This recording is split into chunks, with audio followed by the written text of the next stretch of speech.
2월 15일 마태복음 15장 29절에서 39절 말씀, 고치시고 먹이시는 예수님에 대하여 묵상하겠습니다. 먼저 모든 병든 자들을 고치시는 예수님에 대해서 말씀 듣겠습니다. 29절입니다. 예수께서 거기서 떠나사 갈릴리 호숫가에 이르러 산에 올라가 거기 앉으시니 큰 무리가 다리 저는 사람과 장애인과 맹인과 말 못하는 사람과 기타 여럿을 데리고 와서 예수의 발 앞에 앉힘에 고쳐주시니 말 못하는 사람이 말하고 장애인이 온전하게 되고 다리 저는 사람이 걸으며 맹인이 보는 것을 무리가 보고 놀랍게 여겨 이스라엘의 하나님께 영광을 돌리니라.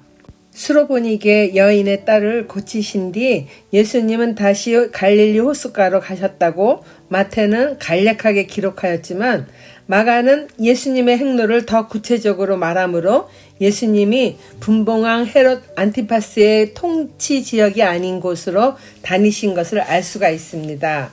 마가복음 7장 31절입니다. 예수께서 다시 두로 지방에서 나와 시돈을 지나고 데가볼리 지방을 통과하여 갈릴리 호수에 이르시매 데가볼리 지방을 통과하여 도착한 갈릴리 호수 지역 역시 두로처럼 유대민족보다는 거의 이방인들이 거주하는 북쪽 갈릴리 지역입니다. 예수님은 십자가의 고난의 때가 되기 전까지의 사역을 위해서 계속해서 유대인과 마찰을 피하고자 하는 의도가 있었음을 볼 수가 있죠.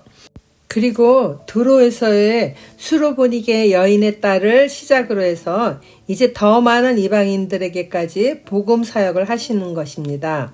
갈릴리 호숫가에 이르러 산에 올라가 앉으시니 큰 무리가 예수 앞에 몰려왔습니다. 그 무리들 중에 다리 저는 사람, 장애인들, 맹인과 말 못하는 사람, 기타 여럿이 있으니 예수님은 모두 고쳐주십니다.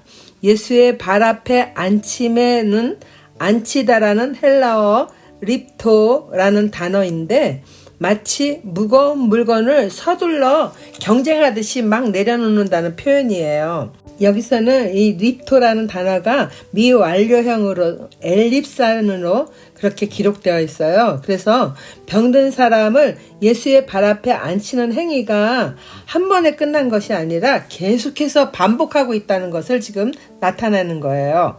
그러니 수많은 사람들을 예수님이 계속해서 고쳐주신다는 것이죠. 이러한 모습을 본 무리는 이스라엘의 하나님께 영광을 돌렸다 합니다. 아마도 그 중에 성경을 아는 자들이 이사야 선지자의 예언을 떠올렸을 것이고 그것을 말함으로 구약의 예언이 자신들의 눈앞에서 이루어지고 있음을 확신하게 된 거예요. 그리고 그들 대부분이 이방인임에도 불구하고 이스라엘의 하나님께 영광을 돌렸다 하네요. 이사야 35장 5절 6절 말씀입니다. 그때 맹인의 눈이 밝을 것이며 못 듣는 사람의 귀가 열릴 것이며 그때에 저는 자는 사슴같이 뛸 것이며 말 못하는 자의 혀는 노래하리니 이는 광야에서 물이 솟겠고 사막에서 시내가 흐를 것입니다. 이와 같은 예언의 말씀이 예수님을 통해서 지금 이루어지고 있는 것을 그들이 보고 있는 것이죠. 이방인들이 이스라엘의 하나님께 영광을 돌리는 모습을 보고 마태를 비롯한 제자들도 매우 놀라지 않을 수가 없었을 것입니다. 자신들만의 하나님이신 줄 알았는데 예수님을 통하여 하나님의 은혜가 이방인에게 임하는 것도 놀랍지만은 예수님이 유대에서 사역을 하고 나면 하나님께 영광 돌리는 일보다 예수님의 권능이 바알세불의 힘에 의한 것이라고 비방하기가 일쑤였는데 하나님을 잘 알지도 못하는 이방인들은 유대인인 예수님을 통해 고통을 벗게 되니 이스라엘의 하나님께 영광을 돌린다는 것이에요. 하나님을 안다고 하는 유대인들보다 하나님을 모르는 이방인들이 더 순수한 마음으로 하나님을 높이고 있으니 제자들의 믿음에도 변화가 일기 시작했을 것 같습니다. 적용 질문입니다. 나중된 자로서 먼저 되고 먼저 된 자로서 나중되리라 하는 예수님의 말씀을 믿어 나보다도 더 늦게 믿은 자라도 내가 배워야 할 신앙이 있었을 때가 언제였습니까? 나중 믿는 자가 열심으로 신앙생활을 하는 것을 보면 도전을 받아 더불어 열심을 내어 믿으려 하나요? 혹은 시기하는 마음이 일어나지는 않나요? 두 번째 말씀입니다. 영의 양식뿐 아니라 육의 양식도 공급하시는 예수님. 32절 말씀입니다. 예수께서 제자들을 불러 이르시되 내가 무리를 불쌍히 여기노라. 그들이 나와 함께 있은지 이미 사흘임에 먹을 것이 없도다. 길에서 기진할까 하여 굶겨 보내지 못하겠노라. 이 큰 무리가 사흘이나 예수님과 함께 있음에 그들이 먹을 것이 다 떨어진 상황이 된 것을 보신 예수님이 제자들을 불러 말씀하십니다. 예수님은 그들이 돌아가다 길에서 기진할까 하여 굶겨 보내지 못하겠다는 말씀입니다. 33절입니다. 제자들이 이르되 강야에 있어 우리가 어디서 이런 무리가 배부를 만큼 떡을 얻으리이까? 예수께서 이르시되 너희에게 떡이 몇 개나 있느냐? 이르되 7개와 작은 생선 2마리가 있나이다 하거늘. 지난번 물고기 2마리와 떡 5덩이로 5,000명을 먹이고도 12강줄이나 남는 기적 행하심을 기억하고 있는 제자들은 이 일을 행할 수 있는 사람은 자신들이 아니라 예수님이라고 생각해서인지 우리가 어디서 이런 무리가 배부를 만큼 먹을 수 있도록 떡을 얻으리까? 라고 대답을 합니다. 그러나 제자들의 말투를 보아서는 그들은 예수님의 말씀에 믿음 있는 말을 하기보다는 지난번은 어찌하여 이를 해결하였지만 또다시 일어난 그와 같은 상황을 어떻게 해야 될지 모르겠다는 당황하는 모습도 보입니다. 제자들은 우리가 이 무리를 배부를 만큼 떡을 먹일 수 있겠냐는 비판적이며 불신앙의 대답을 한 것입니다. 그처럼 수많은 기적을 보고 말씀을 들어도 여전히 자신들이 가지고 있는 편견이나 고정관념이 벗겨지지 않아 온전한 믿음을 갖지 못하는 것을 볼 수 있습니다. 예수님은 제자들에게 흡족한 대답을 얻지 못하셨으나 제자들에게 가지고 있는 떡이 얼만큼 있는지 물으십니다. 제자들은 떡이 7개와 작은 생선 2마리가 있다고 대답합니다. 주님은 이들이 먼저 백성들을 불쌍히 여기며 가지고 있는 음식을 예수님께 가지고 나오길 기다렸을 것 같아요. 부활하신 예수님이 하늘에 오르시기 전에 베드로를 찾아와서 내 어린 양을 먹이라 말씀하신 것처럼 이제 얼마 안 있으면은 제자들에게 예수님의 사역을 맡기고 떠나야 하기 때문에 목자 없는 양무리를 볼 때마다 불쌍히 여기는 마음, 즉 창자가 끊어지듯 아프다는 뜻을 가진 단어 스플랑클니조마이를 12번이나 사용하셨잖아요. 그것을 들은 제자들이 그런 마음을 갖기를 바라시는 거죠. 적용 질문입니다.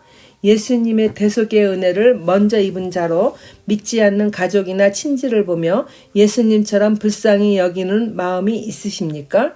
아직도 때가 되면 믿겠지 하며 무관심하지는 않나요?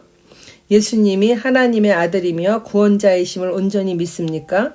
그 믿음이 제자들처럼 좋을 때에는 믿다가 나쁜 일이 생기면 믿음을 잃어버린 자처럼 짜증과 원망의 소리를 내지는 않나요? 마지막 단락입니다. 풍성한 은혜를 베푸시는 예수님. 35절 읽겠습니다. 예수께서 무리에게 명하사 땅에 앉게 하시고 떡 7개와 그 생선을 가지사 축사하시고 떼어 제자들에게 주시니 제자들이 무리에게 주매 다 배불리 먹고 남은 조각을 7강주리에 차게 거두었으며 먹은 자는 여자와 어린이 외에 4,000명이었더라. 예수께서 무리를 흩어 보내시고 배에 오르사 마가단 지경으로 가시니라. 예수님은 오병이어 기적을 일으키신 때처럼 무리를 땅에 앉게 하시고 축사하신 뒤에 떼어 제자들에게 주십니다. 제자들이 무리에게 나누어 주는데 물고기와 떡은 줄어들지 않으며 모두가 배불리 먹고 남은 조각이 7강조리가 되었습니다. 떡과 물고기를 먹은 자가 여자와 어린이 외에 4,000명이었다 합니다. 생명의 떡으로 오신 예수님이 영의 양식을 풍성하게 채워주시듯 육신의 필요도 넘치게 채워주십니다. 예수님은 무리를 흩어 보내신 뒤 막달라 마리아의 고향인 마가다니라 불리우는 막달라 지경으로 가십니다. 적용 질문입니다. 제자들의 믿음은 여전히 부족했지만 영혼들을 불쌍히 여기는 예수님은 풍성한 은혜를 베푸십니다. 나의 부족한 믿음에도 불구하고 풍성하게 채워주신 예수님의 사랑과 은혜는 어떤 것이 있나요? 베풀어 주신 은혜를 기억하며 이전보다 더 큰 믿음으로 자라나고 있나요? 기도하겠습니다. 하나님 아버지, 예수님이 온 인류의 죄를 대속하기 위한 사명을 감당하기 위해서 오신 것처럼 우리 모두 각자의 사명이 있는 줄 압니다. 나의 사명이 무엇인지를 바로 깨닫고 그 사명을 위하여 최선을 다하는 삶을 살기를 원합니다. 매일같이 예수님을 따라다니며 수많은 이적 행하심을 보면서도 그 믿음이 온전하게 자라지 못한 제자들 같이 저 또한 여전히 온전하지 못한 믿음의 사람이오니 불쌍히 여기셔서 주의 성령으로 가득 채워주시고 순종의 삶을 바로 살아갈 수 있도록 인도하여 주세요. 예수님 이름으로 기도드립니다. 아멘.